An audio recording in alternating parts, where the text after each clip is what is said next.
Un peu d'histoire franco-africaine. So this is a little bit of French-African history and the history between these two areas of the world. La conquête de l'Algérie a commencé en 1830. Ce fut le commencement de la colonisation française. Au XIXe siècle, les explorateurs français sont allés en Afrique pour établir des cartes géographiques. Ils ont exploré les pays du Maghreb, la Tunisie, le Maroc, l'Algérie et des pays de l'Afrique d'Ouest. So we have the conquest of Algeria began in 1830, and it was the beginning of the French colonization. In the 19th century, the French explorers went to Africa in order to establish geographical maps. They explored the countries of Maghreb, which is Tunisia, Morocco, and Algeria, and the countries of West Africa. The timeline continues up top. We have 1940 à 1945. This is this photo here. Souvent, les pays colonisés ont combattu aux côtés de l'armée française. Des combats ont eu lieu au Maghreb pendant la Seconde Guerre mondiale.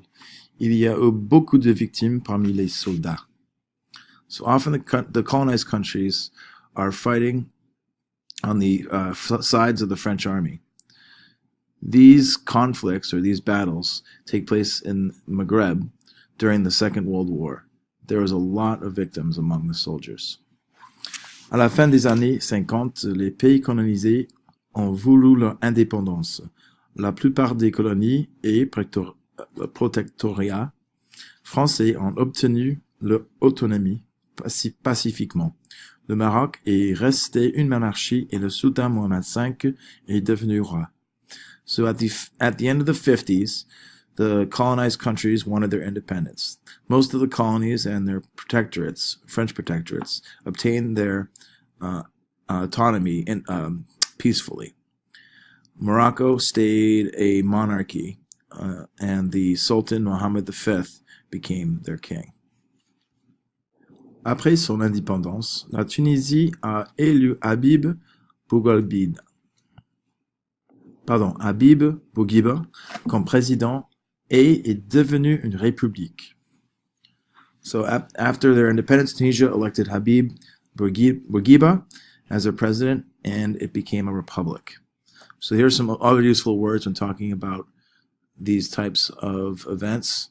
We have une bataille, un cessez-le-feu, un coup d'état, un drapeau, un empereur, un ennemi, une ennemie, une invasion, le peuple, signer un accord, un traité de paix.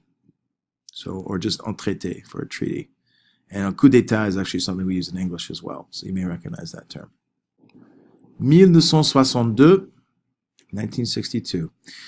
Cependant, un conflit a éclaté entre la France et l'Algérie. Il s'est terminé en 1962 par l'indépendance de l'Algérie. Ce fut la fin de la décolonisation française. So, however, the conflict erupted between France and Algeria. It ended in 1962 with the independence of Algeria. This was the end of French colonization. Exprimons-nous. So here are some expressions if we want to relate a sequence of events. Avant de, à cette époque, par la suite, au moment de, après, une fois que. Avant de devenir un protectorat français, le Maroc était une monarchie. À cette époque, la capitale était Marrakech. Par la suite, pendant le protectorat français, Rabat est devenu la capitale. Au moment de l'indépendance, le Maroc est redevenu un royaume.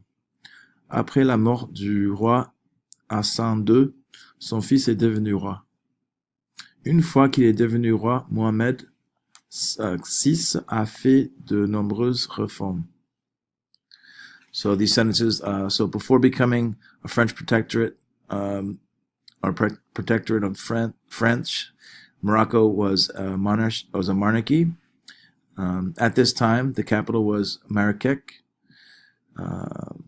Later,